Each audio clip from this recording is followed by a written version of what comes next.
Washington, D.C., the head of a prestigious public university, resigned Friday amid pressure over his alleged failure to curb diversity programs, the latest salvo in the Trump administration's war on academia.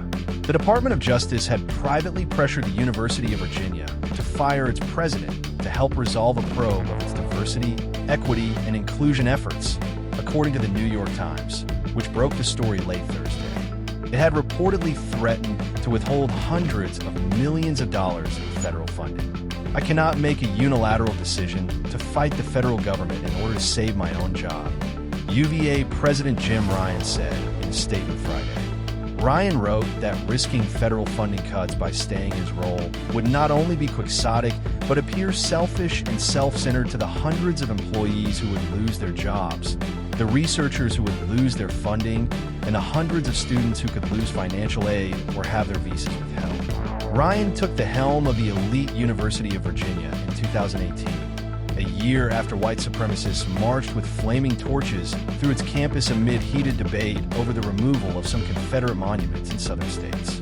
Ryan's efforts to make the school more diverse and increase the number of first-generation university students reportedly rankled some conservative alumni. Trump's war against DEI continues to spark alarm. It is outrageous that officials in the Trump Department of Justice demanded the Commonwealth's globally recognized university remove President Ryan, a strong leader who has served UVA honorably and moved the university forward. Over ridiculous culture war traps, Virginia's two Democratic senators, Mark Warner and Tim Kaine, said in statement.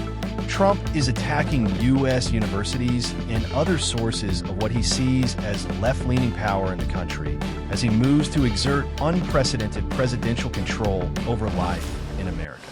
A top area of conflict has been diversity, equity, and inclusion, or DEI, programs that sought to correct historic demographic inequity in admissions and funding, but have been criticized as unfair to otherwise well-qualified candidates.